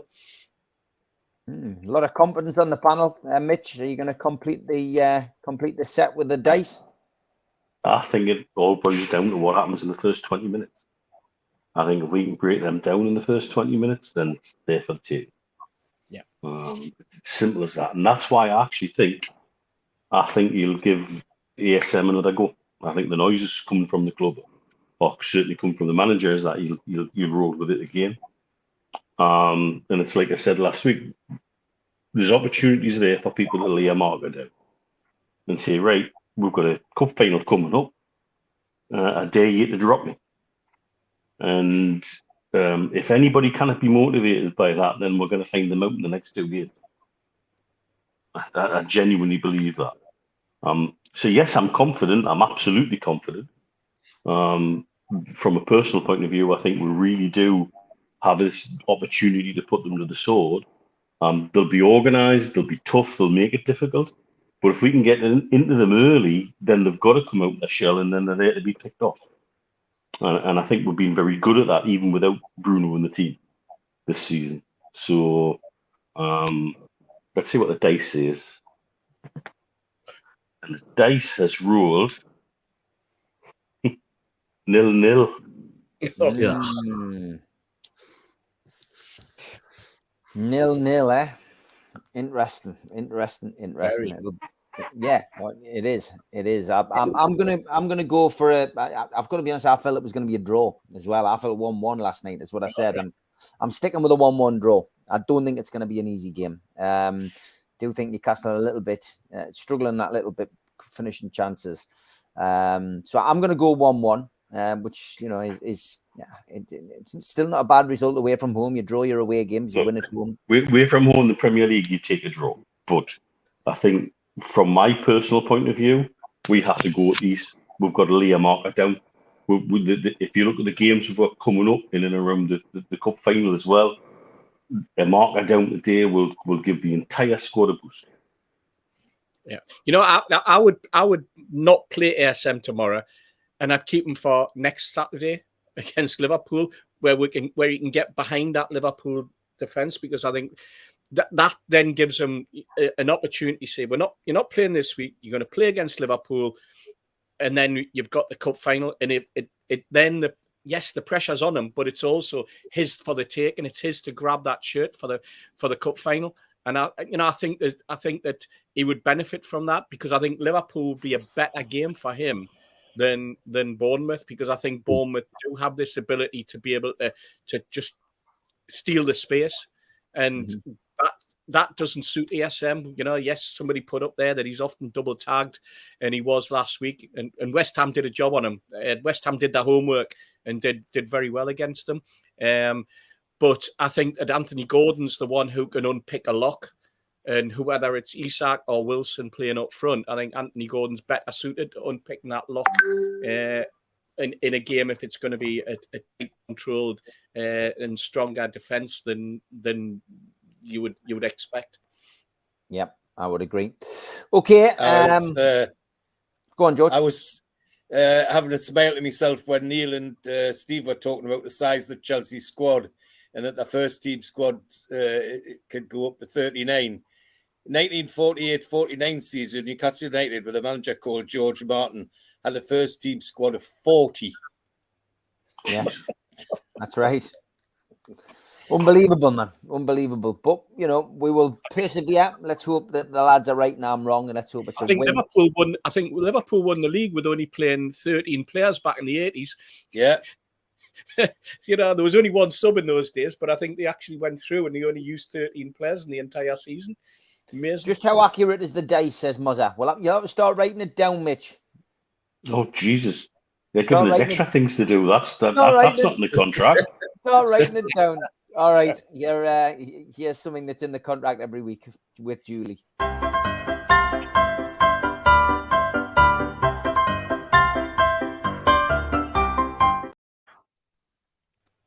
I up Baldy still grooming kids from Dan this week.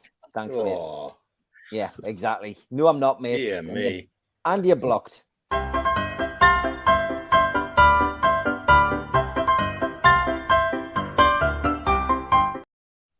So I'm back tomorrow, match day live, 5:15. Are you coming on, George? Will you be up for it tomorrow? Yes, I will. I will, Steve. Yeah. All right. Well, join me and George and whoever else decides to pop on tomorrow night. We will be taking you through match day live with rattles included and hopefully celebrating a wonderful win. But as always, been a pleasure to spend early part of Friday night with you at home and Mitch, George, Keith, Joe, Steve Hasty and Scunny Mag and his incredible blowing bottle talents tonight. Have a great weekend. Enjoy the football. The haunting sound of the Andes. It was very Kate Bush. Take care, lads. Night, Hey, everyone. Look.